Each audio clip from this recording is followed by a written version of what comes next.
So, eto na nga, today gagawa tayo ng version ko ng tortang talong aka torta patties.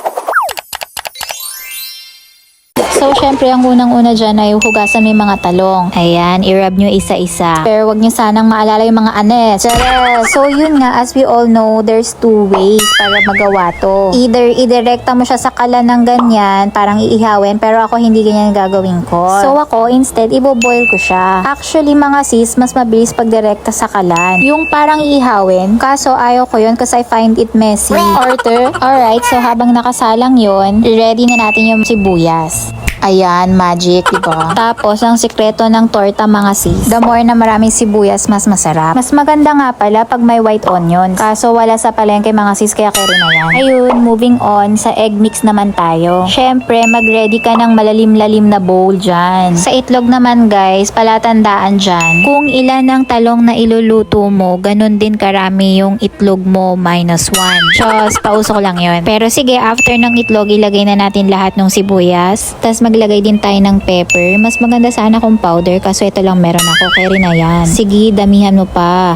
Ayan. Tapos syempre bilang magic sarap girl ako, ito yung pinaka-replacement ko parate sa salt. Pero kayo guys, syempre pwede naman kayong mag-salt kung hindi kayo sanay sa magic sarap. So ayun nga, bali 4 na ingredients lang iminix natin guys ha. Tapos ayan, batiin nyo lang ng maigi. Then once natapos na yan, balikan nyo naman yung talong nyo kung kamusta naman siya. Ayan, mukhang malambot na, mukhang okay na. Sige, patayin na natin yan. Tapos syempre kukuha tayo ng plate, then hahanguin natin yan isa-isa. Tapos ilapag muna natin siya. Grabe, sobrang init pa niyan. Pero next step niyan, kailangan na siyang balatan. So kung kaya nyo sagupain yung init, go na. Pero kung di mo pa talaga kaya yung init, pwede namang palamigin mo muna siya. Then finally, ayan, tapos ko na siyang balatan lahat. Pero guys, since version ko nga siya, tinawag ko talaga siyang torta patties for a reason talaga. So ang gagawin ko ay gugupitin ko lahat ng body ng talong para syempre hindi nakasama yung pinakaulo kapag pinrito mo na siya. Tapos, syempre dahil ginupit mo siya, marami pa ring matitirang laman. Pero pwede naman natin yung napnapin para walang sayang. Then after nun, kumuha ako ng medyo malapad na sandok. Tapos ipinrest ko ng ipinrest dun sa malalaking patse ng talong yan para madurog siya. Then syempre, after natin siyang ipress, batiin natin siya ng gusto hanggang sa maging pino na siya. Tapos yun na yun guys, natapos na natin yung mix. Yay! Now, mag-trial na tayo magprito. So, i-ready na natin yung pan.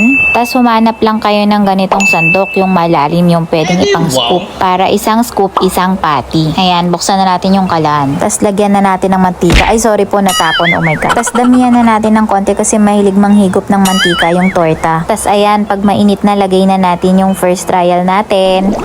Bam! Perfect! Teka lang, lagay natin sa gitna. Ayan, di ba? Mukhang ang pancake. Tapos, silip-silipin nyo na lang, baka maganda na yung kulay sa ilalim. Pwede nyo na siyang i-flip. Teka lang guys, nahirapan ako, di ako magaling mag-flip. Wait, ayan na. Boom! Perfect! Ganda! Diba? So yun, gets nyo na kung ba't siya patty. Ang cute, no? And that's it. That's how you do it. Thank you for watching. Here's my version of tortang talong, aka torta patties. Bye!